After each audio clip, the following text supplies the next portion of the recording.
Welcome. Thank you guys for being here. You can take a seat. We're getting right into it today. Right after it, you're going to get a little handout here in a second from our amazing usher team. Give it up for them. I wish you thought more highly of them. I know it's 9 a.m., but these people are incredible. They got here early, okay? Welcome. We're ending this relationship series today with a bit of a curveball, and I'll explain why I say that. But I want to talk about today the most dysfunctional relationship in your life. And we've talked about relationships for the past couple of weeks.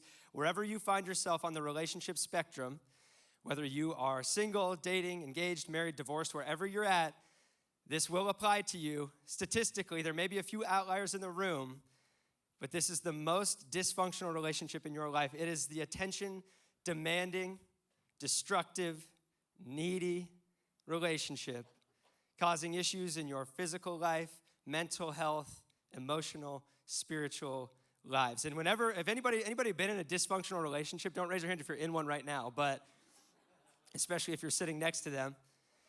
When you get to the end of a dysfunctional relationship, you're kind of like, I wish somebody had warned me. I wish somebody had told me, right? Well, after today, because I'm warning you about this today, you will not be able to say, I wish somebody would have told me.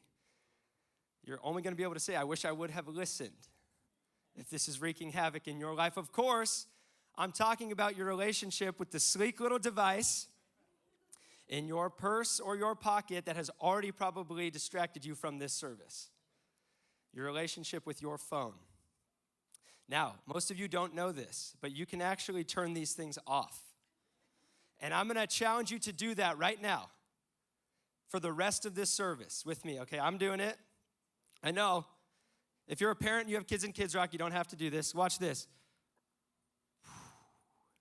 There it is. Turn your phones off. Maybe you're waiting for an emergency call. If that's you, you don't have to do this. I'll never know. It doesn't matter if I know. But I'm challenging you to turn your phone off right now. I see people actually doing it. This is historical that this is happening right now.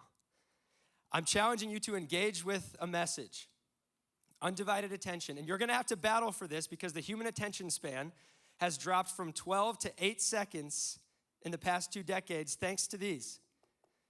For reference, the attention span of a goldfish is 9 seconds. Just let that sink in.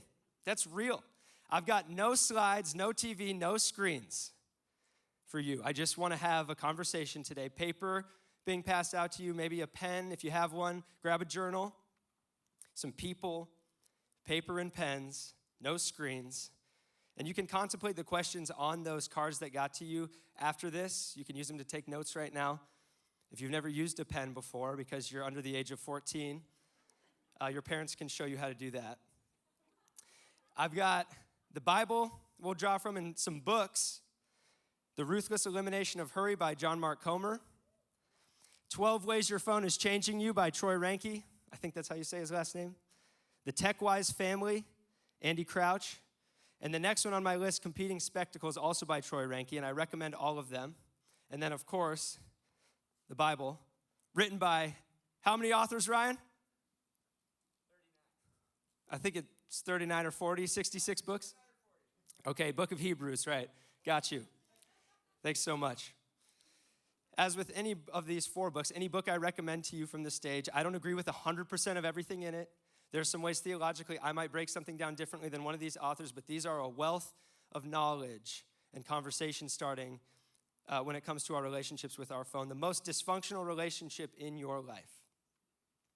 So, today's going to be convicting. This may feel like this is not emotional to talk about our phones, but I think you'll find that it might get there.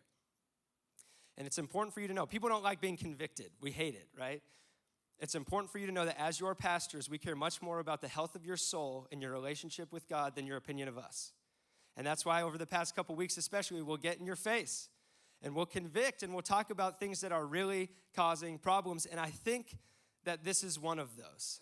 I really genuinely believe that we need to be warned about the effects of these things on our relationships.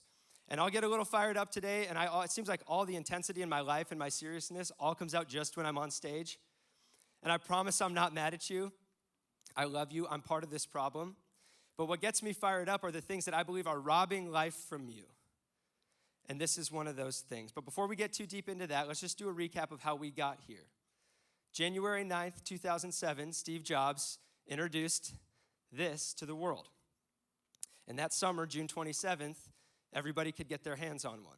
Right around this time, Facebook started allowing anybody and everybody onto the platform. There was a time where you had to have a college email address. Anybody in that group with me? I remember getting my college email address and being like, it's Facebook time.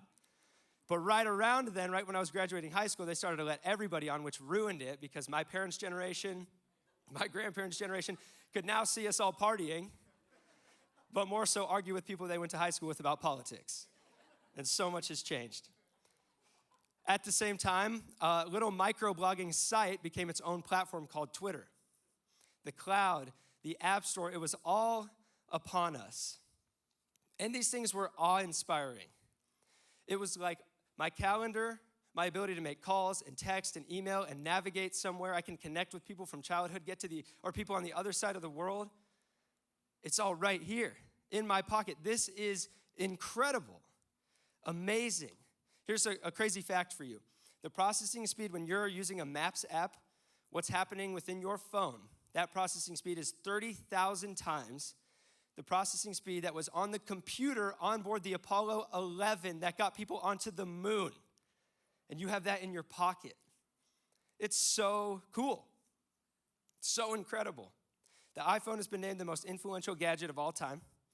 And more smartphones competition have come out, and they've gotten bigger and better, and then smaller and better, and then bigger and better, and then smaller and better.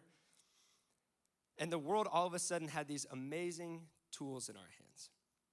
But what I fear is that for most of us, these are not tools. They are traps at this point. Now kids 14 and under they don't remember a time when parents weren't always connected to phones. They have no recollection of a life where we're not tethered to technology. We jumped in with 100% of our brains and both feet into something that we didn't fully understand. And much like Frankenstein, amazingly brilliant people created something that they didn't fully understand. And now, we check our smartphones about every 4 minutes. For some of you, you're like, that's an eternity.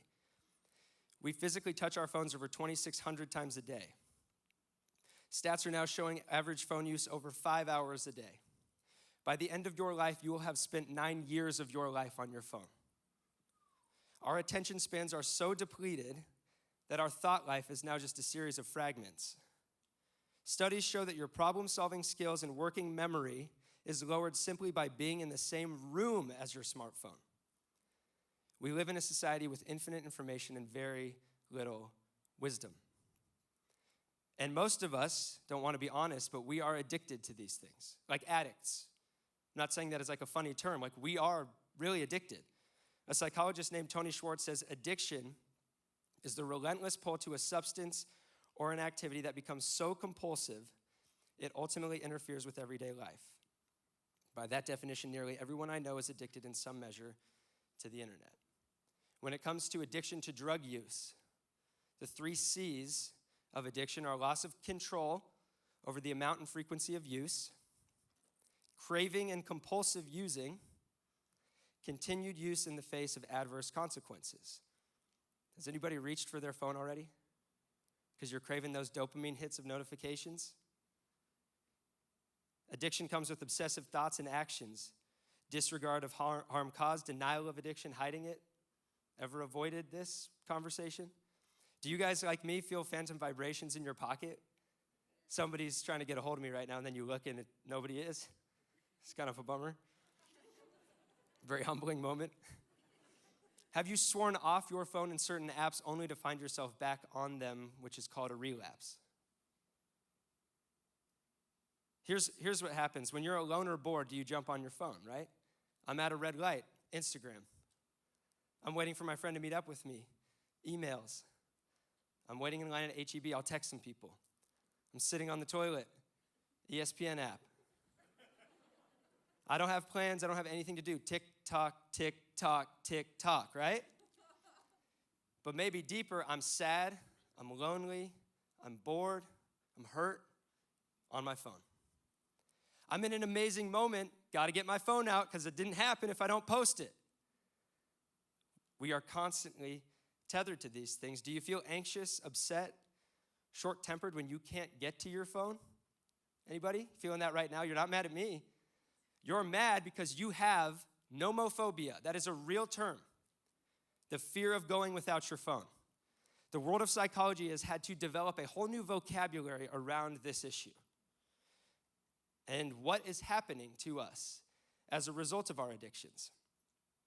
Anxiety on the rise, depression on the rise, both of those trends directly tied to smartphone addiction.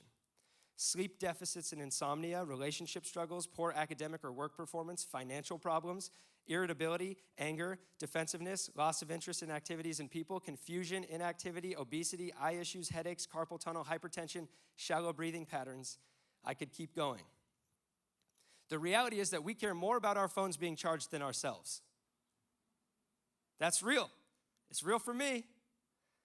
And here's what's terrifying about this. People are talking about this, and based on the progression of how things are going, almost none of you will change anything about your relationship with your phone after this message. That's what we're doing. We're all kind of just in denial and avoidance about this relationship. And it may seem non-spiritual to you, but I am terrified about what this is doing to our relationships with God and with each other.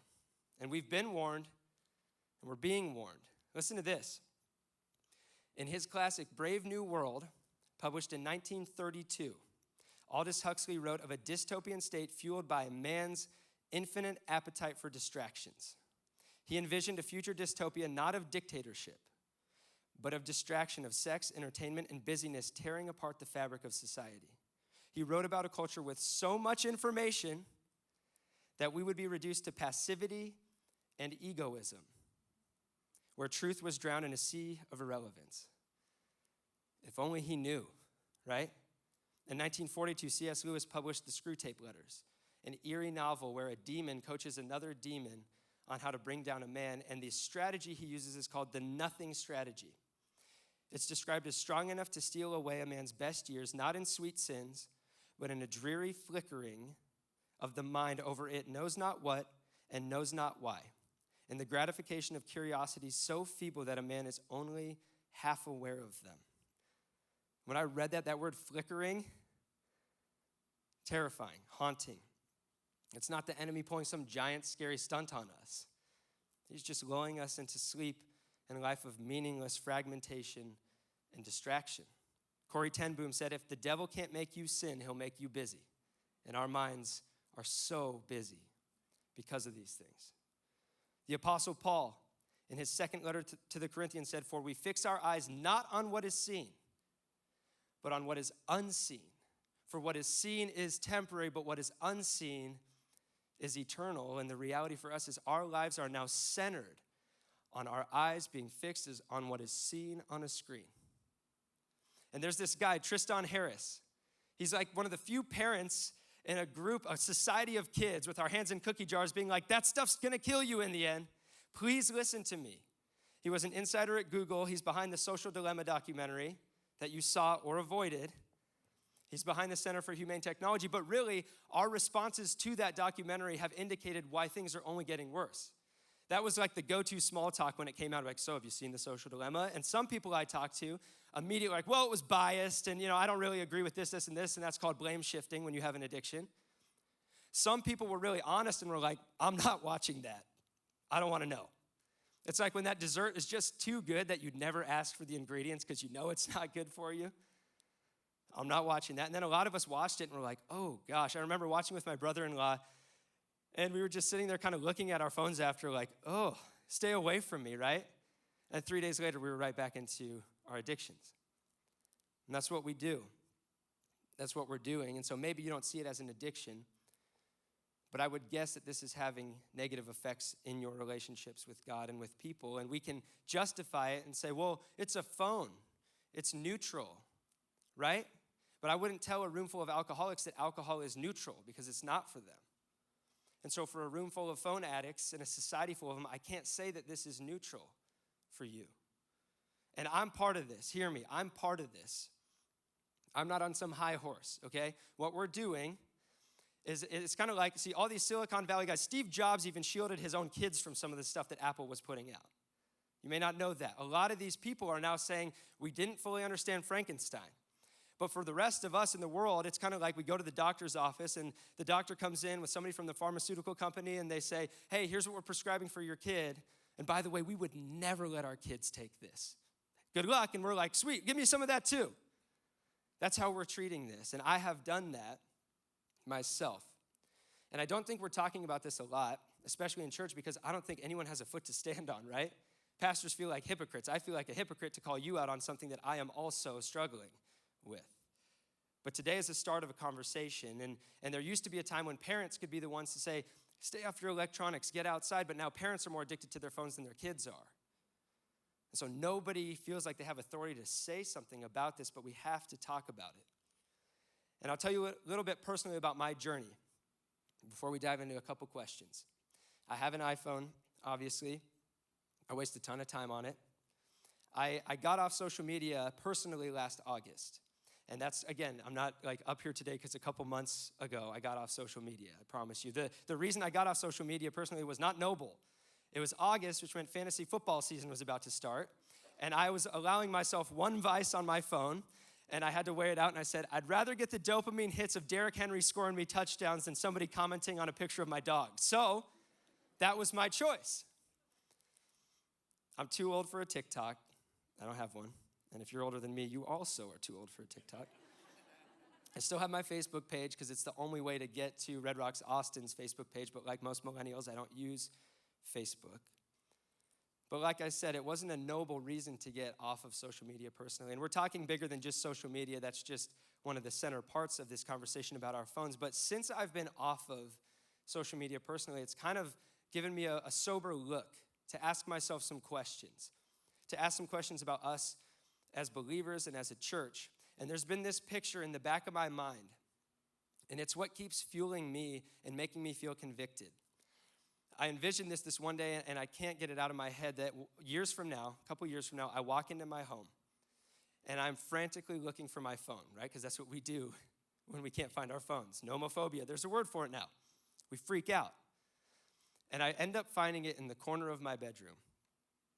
And the screen is shattered and the whole thing's been destroyed. Can't turn it on.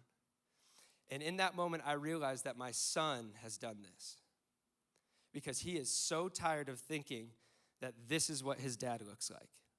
He is so tired of his life being lived through the lenses on this thing. He is so tired of having addiction in his home. He is so tired of having to compete for his dad's attention.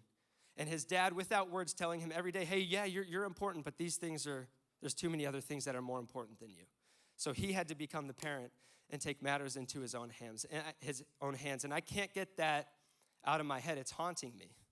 It haunts me when he's pulling at me to go play and I'm on my phone. It haunts me when I miss moments of his life because I'm on my phone. And it haunts me because ultimately I think that this is a picture of what this is doing to a lot of our relationships with God and each other.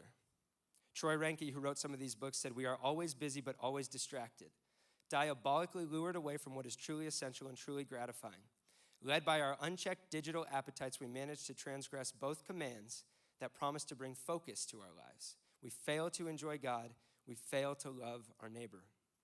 And those are the two questions I want to ask you. What problems is this causing in your relationship with God? What problems is this causing in your relationships with people? Because Jesus said, everything in this life could be summed up by love the Lord your God with all your heart, soul, mind, and strength, and love your neighbor as yourself. And these things for so many of us are traps that are hindering us. Now, so there's going to be balancing statements today too, right? Because technology is actually a God-given mandate and invitation.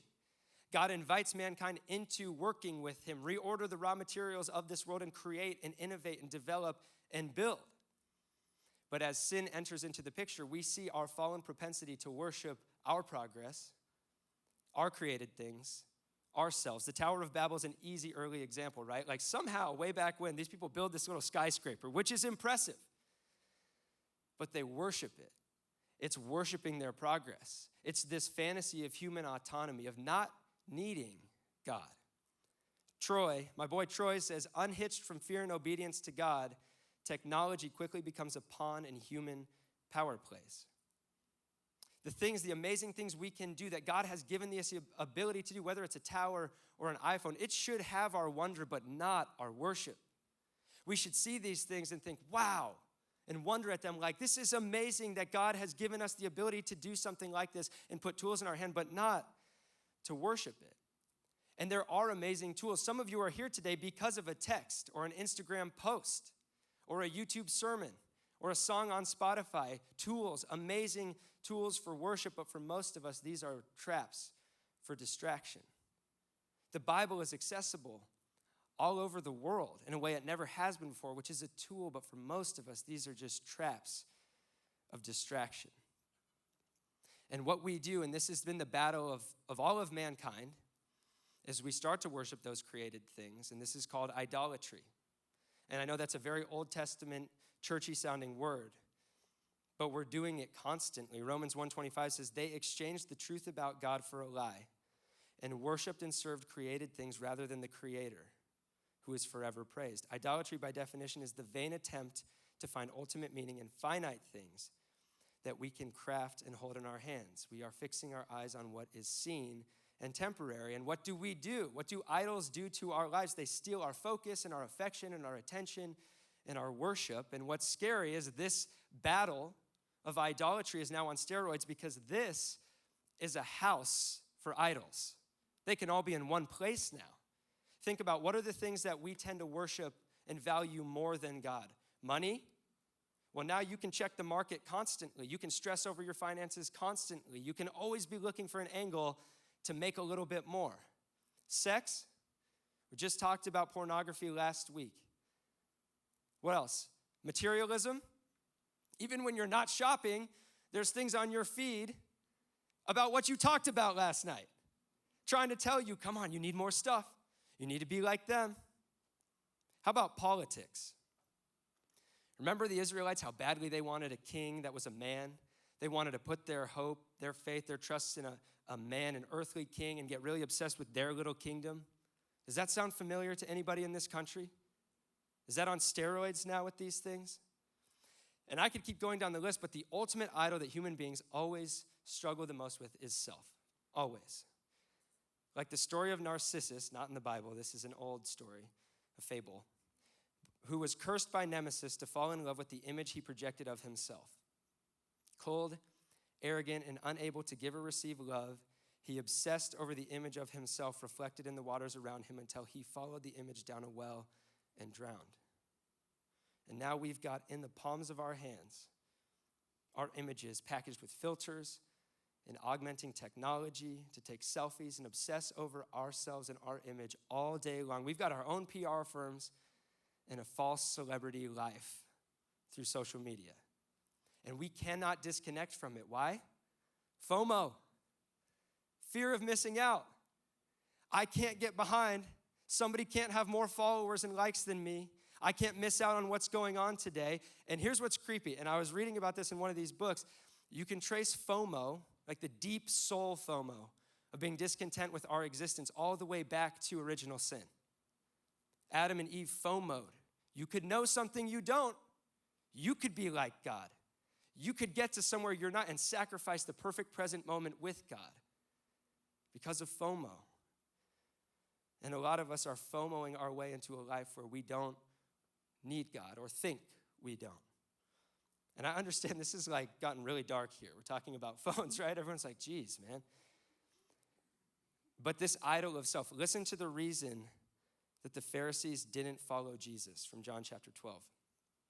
They loved the glory that comes from man more than the glory that comes from God, which describes our society and maybe you and me perfectly. Our phones are purposefully robbing our attention, addicting us to distraction, and we are quickly becoming passive observers of life, waiting for dopamine hits buzzing in our pockets. And I'm guilty of this, of saying, oh, I'm so busy, there's too much to do. When am I going to pray? When am I going to read the Bible, right? And then you look at your screen time report, and you're like, oh, I guess I had time to scroll infinitely, right? 1 John chapter 2 says, for everything in the world, the lust of the flesh, the lust of the eyes, and the pride of life comes not from the Father, but from the world. The world and its desires pass away, but whoever does the will of God lives forever. And I fear that we are being discipled far more by a Silicon Valley algorithm than we are by Jesus Christ. I really do. Because this house of idols will take your heart, soul, mind, and strength from you if you'll let it. It can be a tool. It can be a tool for worship, but for most of us, it is a trap of distraction. Hebrews 12 tells us to cast off everything that entangles. How about everything that distracts?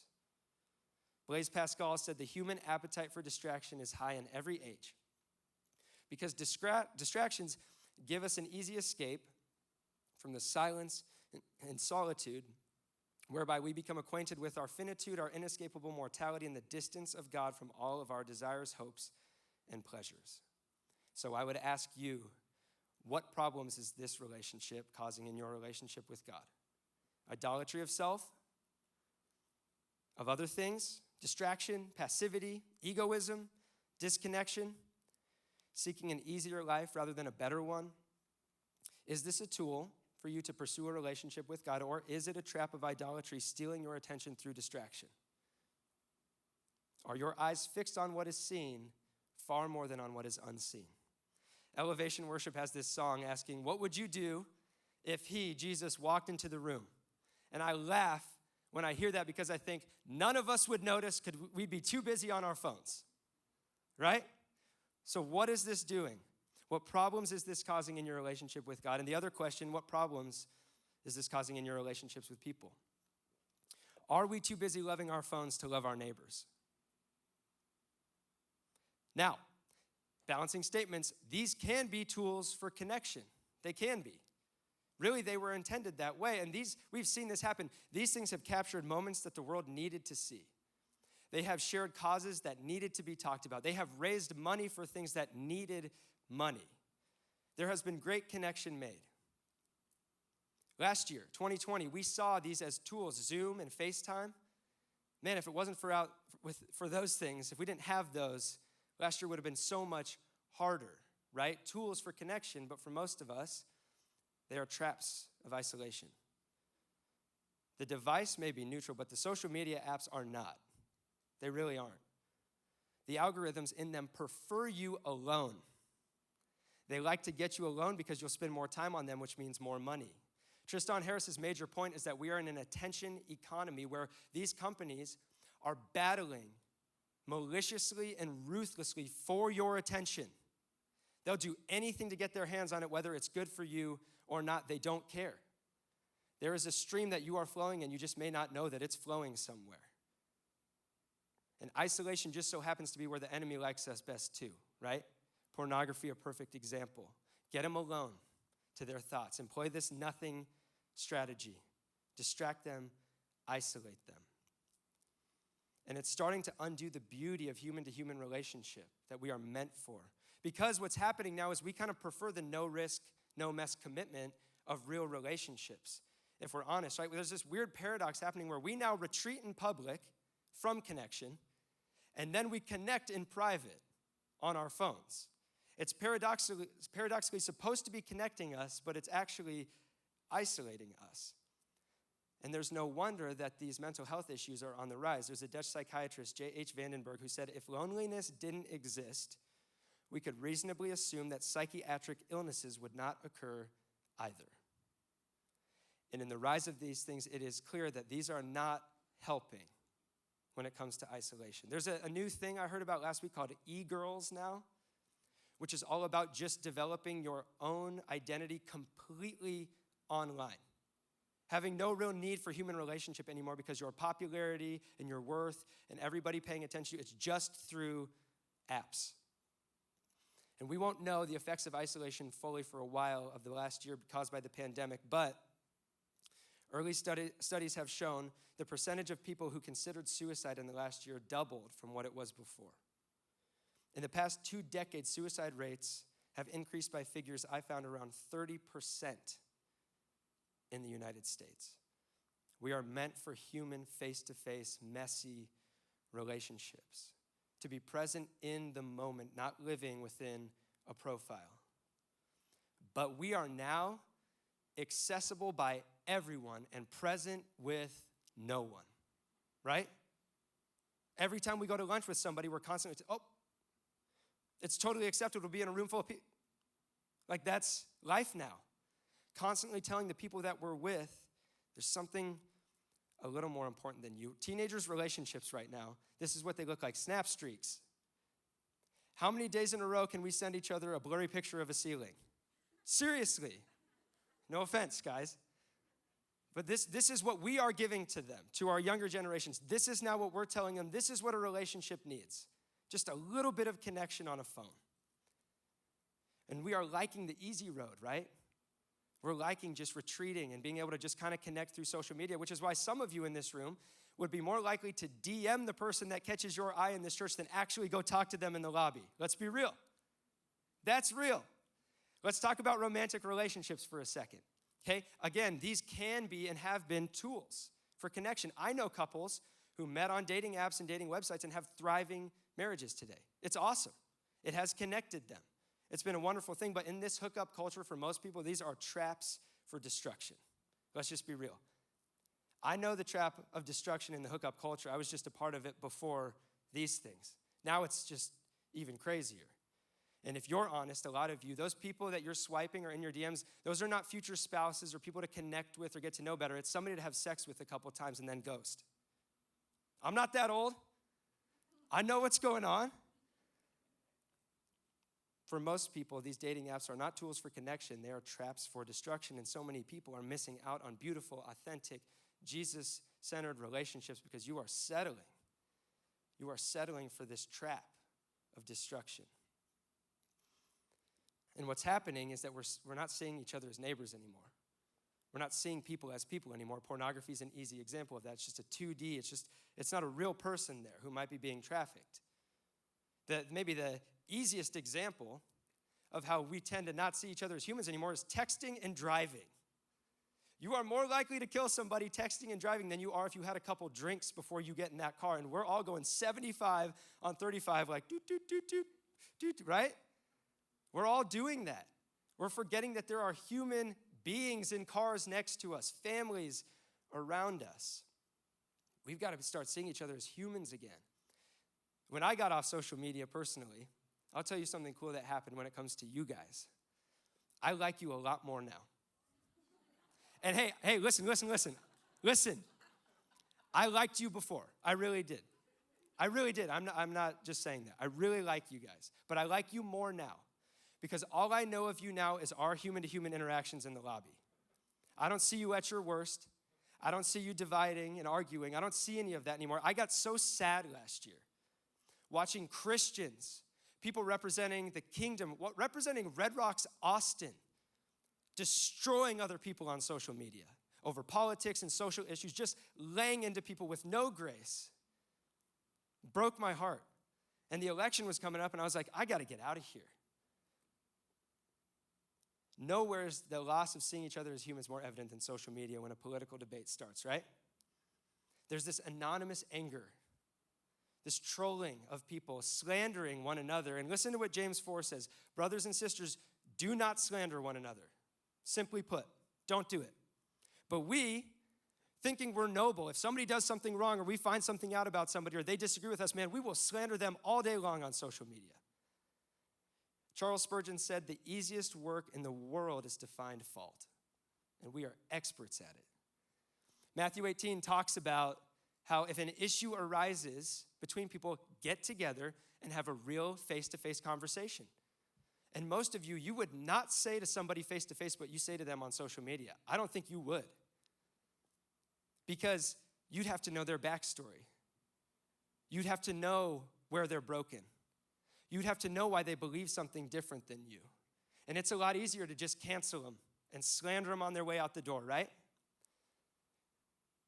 Proverbs 18:2. This has been the most convicting verse to me as I've studied this whole thing. Fools find no pleasure in understanding, but delight in airing their own opinions. Ugh. That's Solomon, wisest man who ever lived, saying, you are a society of fools. Because that's all we do.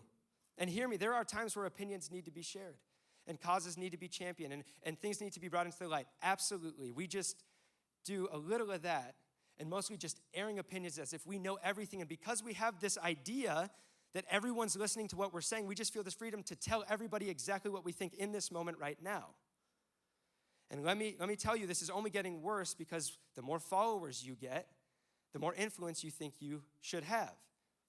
And some of you need to hear that the number of followers that you have on social media is not a metric for how much wisdom you have.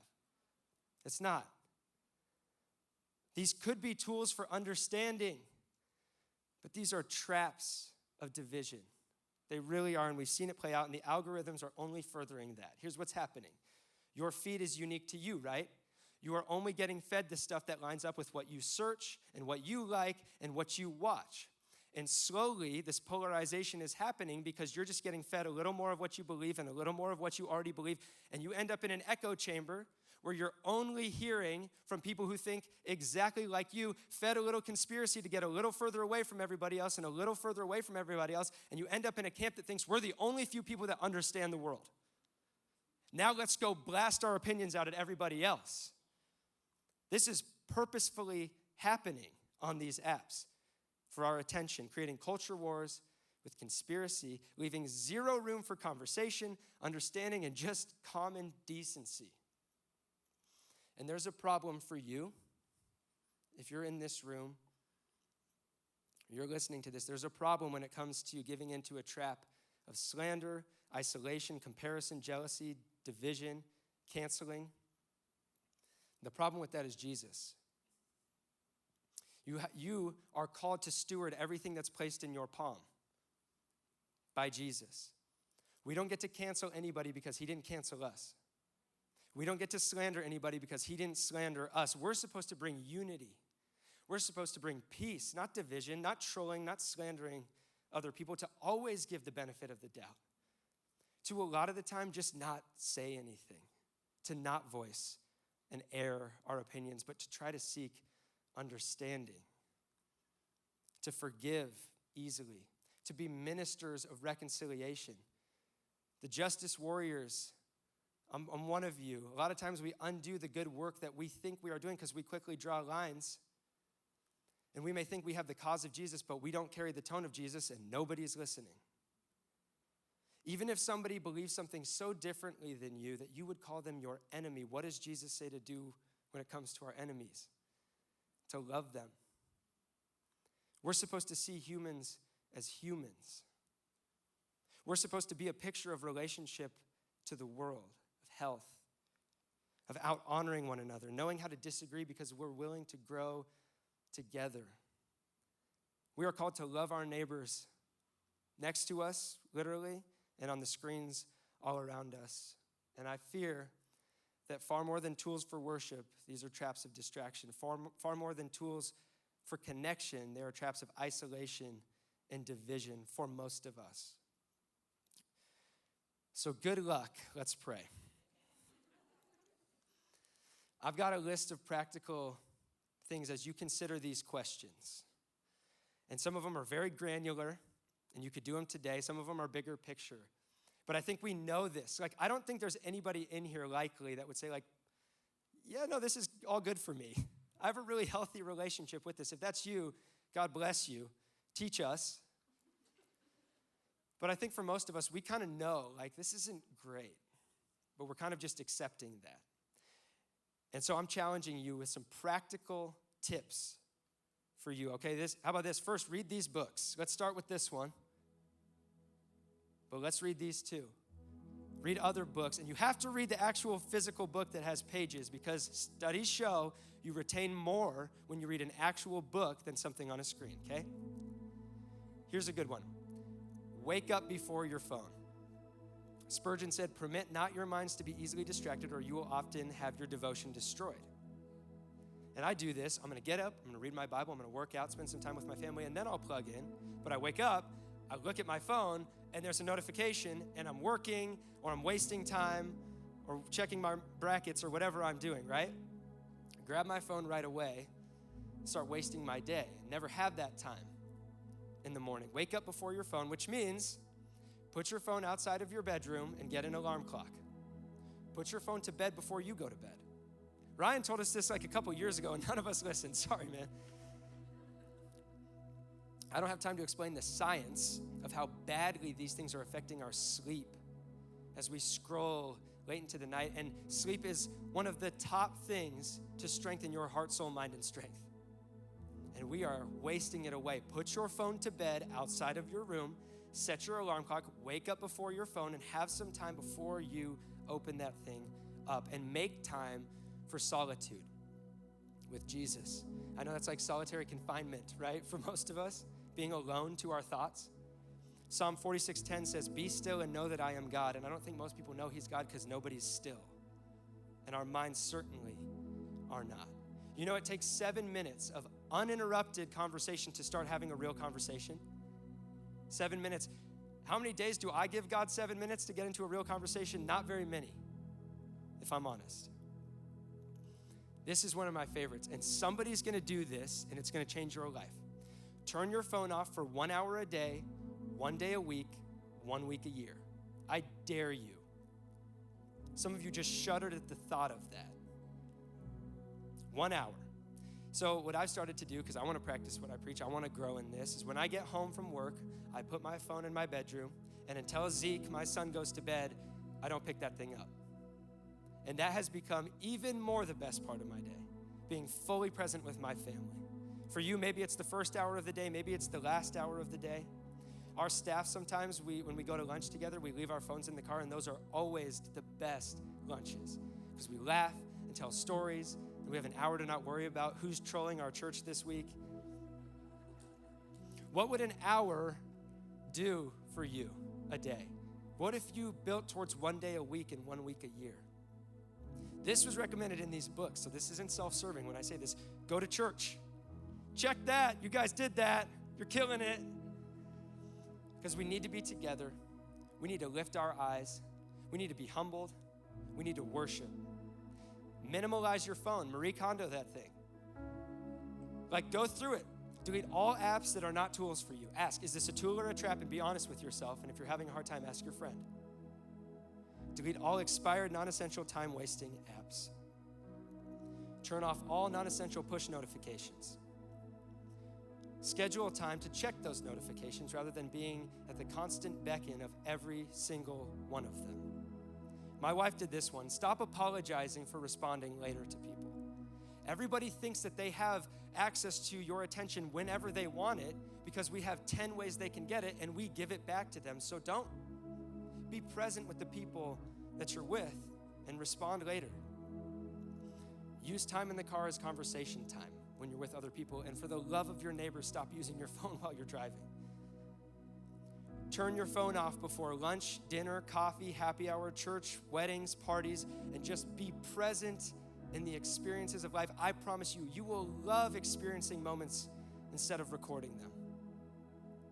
We have camera ops, right? 4 of them in here right now recording this service. Here's one.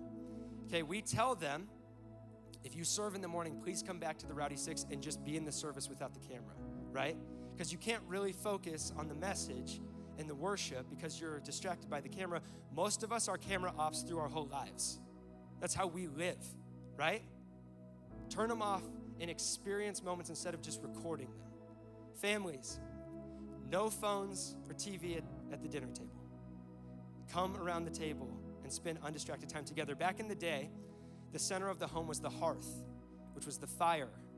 That's where you'd cook, you needed it for warmth, you'd sit around and tell stories.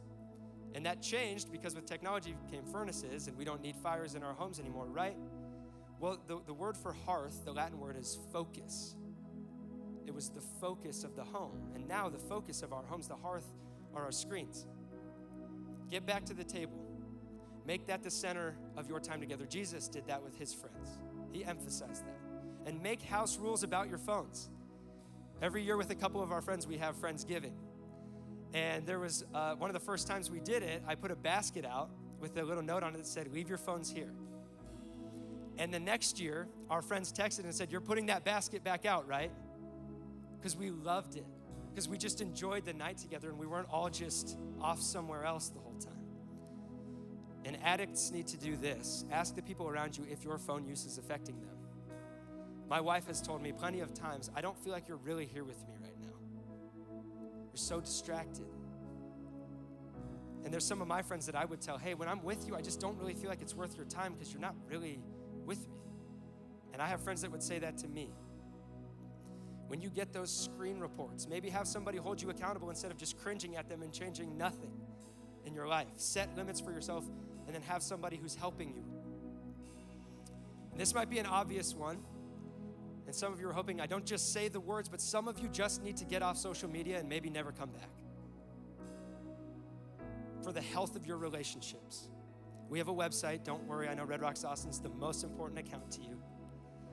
Another example of how this can be a tool, we get to tell the story of our church through this, but most of it is noise, right? And if that's the case for you, then delete it.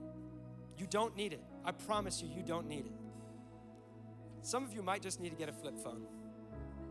I'll go to the store with you if you're willing to do it, just to celebrate. And I won't bring my phone and record it. We'll just enjoy the moment. And I'll just finish with this right here. Find your identity without this dysfunctional relationship. And that's a question on those notes. What problems is this causing in my relationship with myself? A lot of us aren't really able to love our neighbors because we don't love ourselves. You're supposed to love your neighbor as yourself, and if you don't love yourself, it's really hard to love your neighbor, right? And what I see, like we do all these bizarre things, right? We're posting a sports bra or a shirtless pic with the Bible verse caption, right? And it's easy to laugh at and make fun of that, but behind that, what I see is desperation of human beings just saying, somebody see me, somebody validate me, I'll take whatever I can get. And you are worth so much more than selling yourself on social media to something seen that will never fill you because it's temporary. A lot of people are just yelling opinions and airing them out and screaming at each other, I think, not because they're just awful people, but because they're saying nobody's listening to me, nobody hears me, nothing I say goes anywhere, all the while the creator of the universe is waiting, saying, I will listen to every word you would say to me. And I have so many things to say back to you. If you would only stop and listen and find your identity in Jesus. But we're selling false versions of ourselves because we don't believe we're enough. We're insecure about the grace of Jesus, so we go looking everywhere else. For some of you, you might be just filling the silence because you are afraid of what God might say to you. If you got quiet and got 7 minutes into a conversation and listened to what he had to say, and you're gonna be pleasantly surprised when he tells you that he loves you just as you are. When he tells you that he died for you, that he walked out of a tomb to give you eternal life, free of needing distraction, free of isolation, built for relationship, to find your identity in him and him alone. And if we were content in Jesus, I don't think we would troll each other anymore. I don't think we would divide. I don't think we would slander. I think we would build and unify. And my friends, my family, this has to be our future as the church. We have to unite. We have to bring together. We have to play this game differently than everybody else. We are called to steward these things. Use only this thing as a tool. Do not let it become a trap, because the younger generations, they desperately need us to show them what a healthy relationship with God and people looks like. This battle of idolatry is on steroids for us, right? That means we've got to fight it together and take this seriously and make some changes. And as I look around in our society and in this room, I just see weariness in people's eyes. Just like, I'm so tired. Literally, because you don't put your phone to bed, but bloodshot, broken down from this high maintenance, demanding, attention-starved boyfriend or girlfriend known as your phone. This is feeding you way more than any human being is supposed to carry on their shoulders. We know way too much of the brutality of this world. We have too much access to carry these things. And Jesus says, are you weary? Come to me, and I will give you rest. Bring this relationship to me, and I will give you rest. And if you're like, I have no faith that I can do anything about this addiction, this is the air we're breathing.